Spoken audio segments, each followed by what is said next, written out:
More veterans in Congress, we would have better... Today on The Real Story, with the primary less than 2 weeks away, we're hearing about a bit of a shakeup in the campaign of Justin Bernier, one of the Republicans in a four-way race for the nomination in the 5th Congressional District.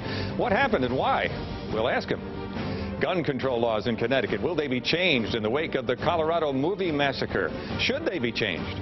We'll ask a leader of the Judiciary Committee. And the latest test results are in from across the state, and they paint a mixed picture of achievement in Connecticut schools. We'll take a look with the new leader of the state's largest teachers union. All today on Fox Connecticut's The Real Story.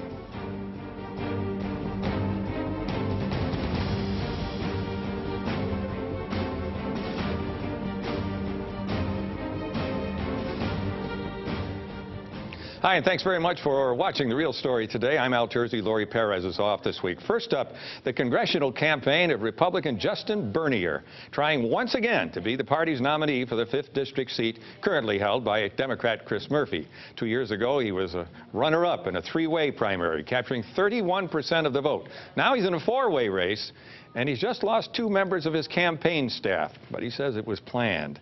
He's determined to win this time. Let's talk with him about that. So tell me about your campaign manager and your campaign spokesman. Well, these are a couple consultants, and first I got to correct you, though. We got 33% of the vote. Al, now 31%. Those are 2% we worked very hard to get. We want credit for it. We'll give you that one. But, you know, campaigns are fluid things. Staffers come and go. This was a planned departure for about 3-4 weeks out. The transition was completed. We're in the 2-week period now to the run-up to the 14th. This is a get-out-the-vote period of the race. This is when the ground game really heats up, and we're excited about our teams in place. We've got another debate on the Thursday, and we'll be doing well there. That's right. Well, we expect that you will. You certainly made a name for yourself in the last debate in, was it Brookfield? Yeah, we were actually down in Newtown, Brookfield, excuse me. You know, these debates are about choices. They're about picking the candidate who best represents the party. I think you ought to put the differences out there for everyone to see. That's what we did, and we'll continue to do that. You were pretty rough on Lisa Wilson Foley. I mean, you know, as against the Chris Donovan matter, Lisa Wilson Foley, there's still an investigation underway. There have been no charges against anybody. So why were you jumping on Lisa Wilson Foley? Well, the current 61 has done a lot of work on this, and we understand there is an investigation going on. I don't think we were too tough. We all get along up there. This is politics. You got to get the issues on the table. The likely Democrat nominee is going to be Chris Donovan, and we know there's a federal investigation going on there because people have been arrested. I think there's a lot of Republicans out there that think the best way to get Donovan, to beat him in November, is to have someone up there who isn't under investigation. Well, I want to ask you about the Donovan campaign. You know, what do you think? There's been a call for a legislative probe of this now, and what do you think about the thing that a lot of people are saying, that, you know, how could all of these 8 people who've now been indicted so close to him and he doesn't know what's going on? Well, I think he ought to know what's going on in his own campaign. But, you know, my wife works for the FBI. I have to answer to the FBI every night at the dinner table. So people know that my campaign is going to be straight and on the up. All right. You also have to know that we understand that you are one of those who says, and I think all of you are saying, you're going to vote to repeal Obamacare. Now, are you going to replace it with something else, or are you going to do nothing, just leave things the way they are? It's a good question. We have to repeal it in order to replace it with common sense solutions that are going to make sense. They're going to bring down costs and expand access to care. Right now you have... You're convinced that this Obamacare will not bring down costs? Well, it's not bringing down costs, and I think every report that's come in shows that costs are going up. The vast majority of Americans don't like the bill. Nobody got to read it before it passed into law. How many pages? Thousands and thousands. Not one page for tort reform. Everyone's scratching their heads. How could we have a health care reform bill with no tort reform to protect the doctors? What about all these people who are now counting on being able to have their kids on there until age 26 or whatever, and the pre-existing condition thing? That all goes away.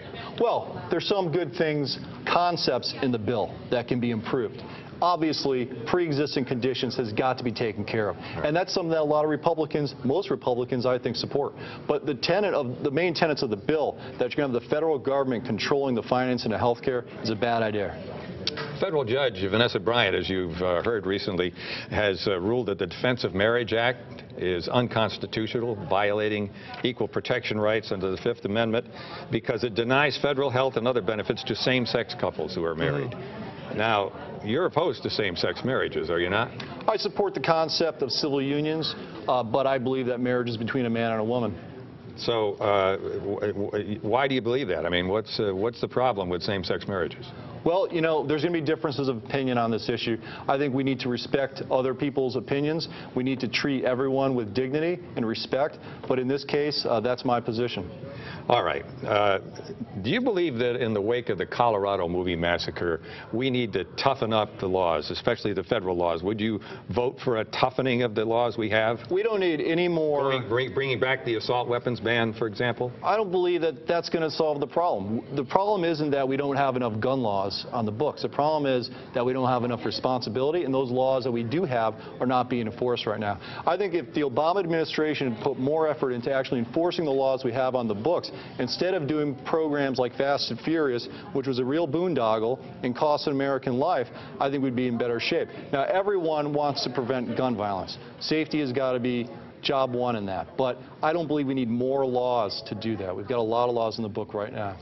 The Federal Reserve decided this week not to take any steps at this point to try to stimulate the economy. What's the first thing you would do as a member of Congress to stimulate the economy and get people back to work? Well, I'm glad you brought the Federal Reserve, because I think we need to audit the Federal Reserve, get in there and see what's actually going on.